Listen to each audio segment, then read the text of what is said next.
Bismillahirrahmanirrahim. Assalamualaikum warahmatullahi wabarakatuh. Perkenalkan, nama saya Azhar Nova Putra dari kelas 4B dengan NIM 11820500017. Nah, di sini saya akan menjelaskan sedikit tentang transformasi geometri, khususnya di bagian rotasi. Lanjut, kita akan mengetahui apa itu transformasi geometri terlebih dahulu. Apa itu transformasi geometri? Kita tahu bahwa arti dari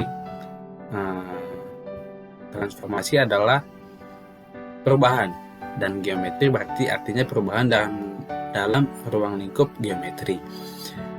Transformasi geometri adalah bisa diartikan sebagai perubahan posisi atau perpindahan dari suatu posisi awal x, y ke posisi lain x aksen, y aksen.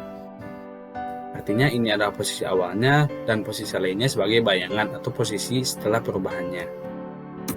Nah, di transformasi geometri ini ada 4 bagian, yaitu translasi, refleksi, rotasi, dan dilatasi. Translasi adalah bisa diartikan sebagai pergeseran, refleksi bisa diartikan sebagai pencerminan, dan rotasi diartikan sebagai perputaran, lalu dilatasi diartikan sebagai pembesaran atau pengecilan. Nah, kita sekarang akan mempelajari tentang rotasi. Kita harus tahu dulu apa itu rotasi. Rotasi seperti yang tadi dikatakan, yaitu bisa diartikan sebagai perputaran, rotasi perputaran. Maka di sini memiliki arti rotasi adalah perputaran suatu titik atau benda pada suatu koordinat kartesius atau grafik. Rotasi harus memiliki pusat acuan dan juga seberapa jauh rotasi dilakukan, biasanya dalam derajat. Nah, rotasi harus memiliki pusat acuan. Di sini akan kita pelajari, yaitu pusat acuan dengan titik pusat 0,0, dan juga seberapa jauh rotasi dilakukan, biasanya dalam derajat. Derajat di sini artinya jarak perputarannya. Yang akan kita pelajari sekarang adalah positif 90 derajat terhadap negatif 90 derajat, 180 derajat, positif 270 derajat, dan negatif 270 derajat. Kita sebelumnya harus tahu dulu penulisan rotasi terhadap titik pusat 0,0. Berarti penulisannya seperti ini. Titik P mempunyai titik x, y dirotasikan terhadap titik pusat 0,0 dan derajat alfa. Akan dihasilkan P aksen atau bayangan P-nya. Di sini kita sudah memiliki tabel P, tabel rotasi. Tabel rotasi ini kita harus hafalkan ya sekarang. Nanti selanjutnya mungkin di jenjang SMA kalian akan mempelajari kenapa bisa rotasi, rumusnya seperti ini. Kita sudah punya titik P, x, y misalkan terhadap titik pusat 0,0 dan 90 derajat, positif 90 derajat, akan dihasilkan bayangannya di min y, x. Apabila terhadap negatif 90 derajat akan dihasilkan y, min x, dan terhadap positif atau negatif 180 derajat akan dihasilkan negatif x, negatif y. Kenapa positif negatif? Karena 180 derajat itu adalah garis lurus. Maka kita tidak perlu positif atau negatif karena hasilnya akan sama karena itu garis lurus. Lalu selanjutnya terhadap positif 270 derajat akan hasilkan y, min x, dan terakhir titik pusat 0,0 dan terhadap negatif 270 derajat akan dihasilkan negatif y, x. Nah, mungkin ada pertanyaan, kenapa ini negatif y, x terhadap negatif 270 derajat sama dengan positif 90 derajat? Nanti kan kita pelajari seiring belajarnya pengerjaan soal. Nah, ini adalah diagram kartesiusnya atau grafiknya ya. Sini kita punya soal titik A negatif 3,1 jika dirotasikan terhadap sudut 90 derajat dan 180 derajat. Tentukan bayangannya. Tadi soalnya titik min atau negatif 3,1 jika dirotasikan terhadap 90 derajat dulu ya. Kita pelajari. Rotasi terhadap titik pusat 0,0 Px, y atau titik P, x, y seperti yang tadi saya bilang terhadap titik 0,0 derajat alfa akan menghasilkan bayangan P.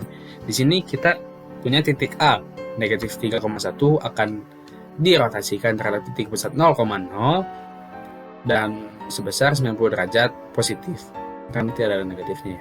Akan dihasilkan bayangan A, negatif Y, X. Kita tahu negatif Y-nya berapa? 1. Berarti bayangannya itu negatif 1.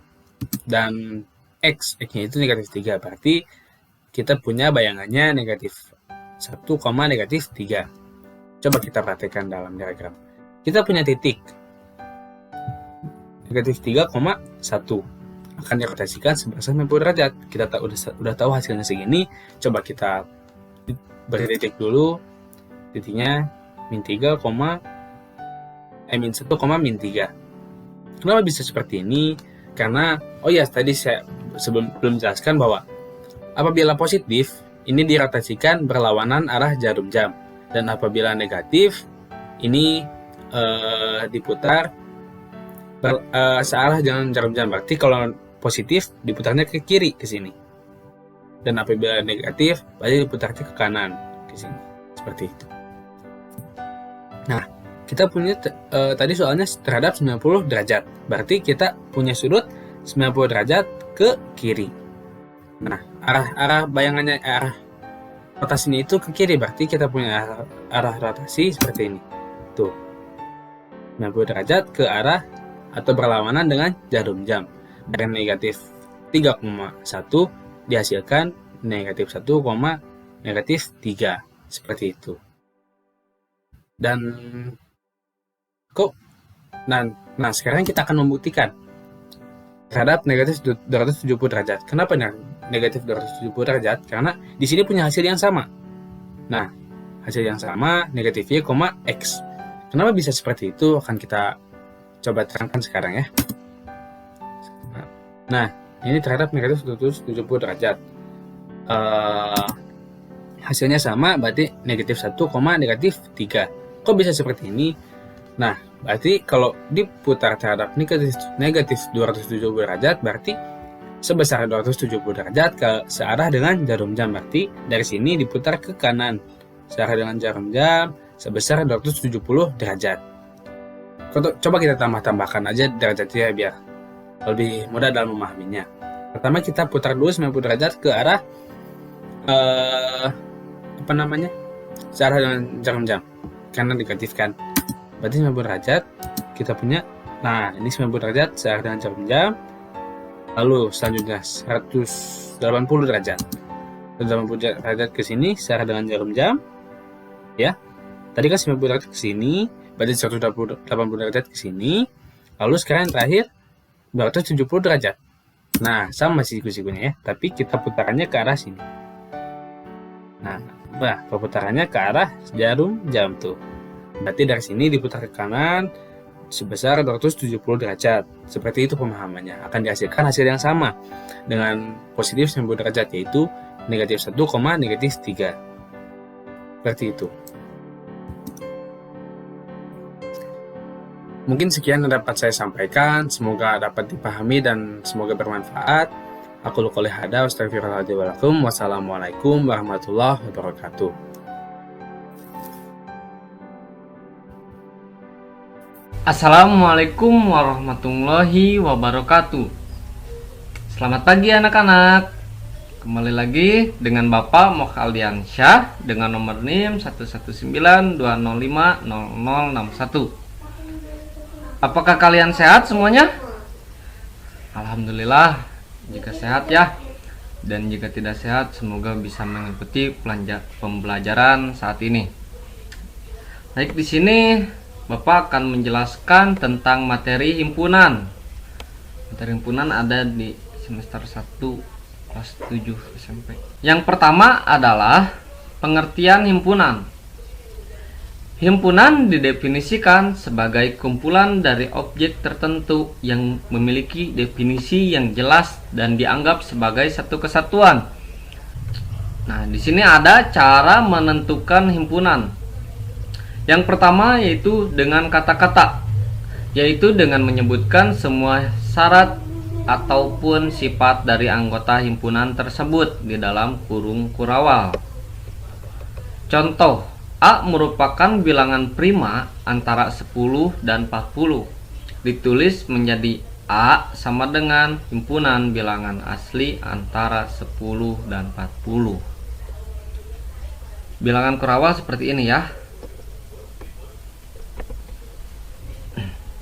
Dan yang kedua ada dengan cara notasi pembentuk himpunan, yaitu dengan menyebutkan semua sifat dari anggota himpunan tersebut dengan anggotanya dinyatakan dalam suatu variabel dan dituliskan di dalam kurung kurawal. Contoh, A merupakan bilangan prima antara 10 dan 40. Ditulis menjadi A sama dengan himpunan X antara 10 dan 40, di mana X merupakan elemen bilangan prima. Lalu yang ketiga adalah dengan mendaftarkan anggota-anggotanya, yaitu dengan menuliskan semua anggota dari himpunan tersebut di dalam kurung kurawal. Dan tiap anggotanya dibatasi dengan tanda koma. Contoh, A merupakan bilangan prima antara 10 dan 40.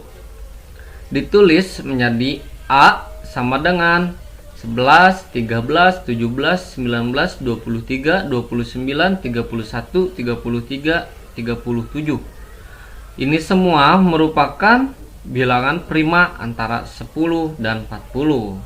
Kalian tinggal menyebutkan saja untuk cara yang ketiga. Lalu di sini ada macam-macam himpunan. Yang pertama adalah himpunan semesta. Himpunan semesta didefinisikan sebagai himpunan yang memuat semua anggota ataupun objek himpunan yang dibicarakan. Himpunan semesta disimbolkan dengan S besar. Contoh, N sama dengan himpunan N adalah Korea Selatan, Jepang, Taiwan. Himpunan semesta dari himpunan X diantaranya yaitu himpunan semesta sama dengan negara Asia Timur. Sama dengan negara maju di Asia. Nah, di sini karena alasannya ketiga anggota himpunan termasuk dalam negara di Asia Timur dan negara maju di Asia. Contoh lain adalah V sama dengan himpunannya paus, harimau, kucing, singa, monyet, sapi. Himpunan semesta yang mungkin adalah S sama dengan mamalia. S sama dengan hewan yang bernapas menggunakan paru-paru. Himpunan V tidak mungkin menghasilkan himpunan semesta hewan darat, sebab ada anggotanya yang bukan hewan darat, yakni paus. Dan tidak bisa juga himpunan semestanya hewan yang berkaki 4, sebab ada anggotanya yang tidak berkaki 4, yakni paus dan monyet. Lanjut, yaitu ada himpunan kosong, di mana himpunan kosong didefinisikan sebagai himpunan yang tidak memiliki anggota himpunan kosong. Disimbolkan dengan simbol seperti ini, atau kurung kurawal tapi kosong. Contoh, misalkan B adalah himpunan bilangan ganjil yang habis dibagi 2. Karena tidak ada bilangan ganjil yang habis dibagi 2, maka A tidak memiliki anggota, sehingga merupakan himpunan kosong. Ditulis menjadi B sama dengan himpunan kosong atau B sama dengan himpunan kosong. Dan ada juga himpunan bagian. Himpunan A merupakan himpunan bagian B. Jika setiap A juga anggota B dan dinotasikan A bagian dari B atau B bagian dari A. Contoh soal, P sama dengan 1, 2, 3 dan Q sama dengan 1, 2, 3, 4, 5. Maka P bagian Q atau Q bagian P. Untuk soal seperti ini, maka P bagian dari Q, karena himpunan P ada di dalam himpunan Q, dan begitupun sebaliknya, himpunan Q ada yang di bagian himpunan P. Next, operasi-operasi himpunan diantaranya yaitu irisan, di mana irisan dari dua himpunan A dan B adalah himpunan yang anggota-anggotanya ada di himpunan A dan ada di himpunan B. Irisan antara dua buah himpunan dinotasikan oleh tanda seperti ini, semacam N. Contoh soal. Himpunan A adalah A, B, C, D, E, dan himpunan B sama dengan B, C, E, G, K. Maka A irisan B-nya adalah B, C, E, karena B ada di kedua himpunan, begitupun C dan begitupun E. Jadi untuk irisan ada di keduanya, namun yang tidak ada tidak perlu dituliskan. Dan untuk gabungan, yang kedua adalah gabungan. Gabungan dari dua himpunan A dan B adalah himpunan yang anggota-anggotanya merupakan gabungan dari anggota himpunan A dan himpunan B. Gabungan antara dua buah himpunan dinotasikan oleh tanda seperti ini, gabungan, semacam U. Contoh soal. A sama dengan A, B, C, D, E.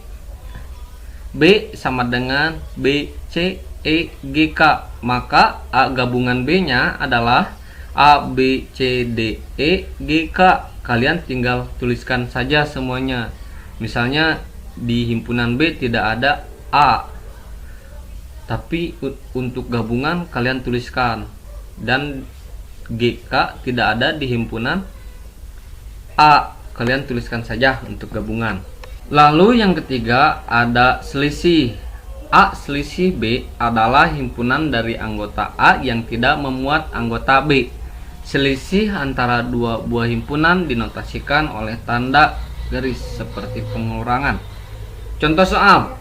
Himpunan A adalah A, B, C, D, E, dan himpunan B adalah B, C, E, G, K.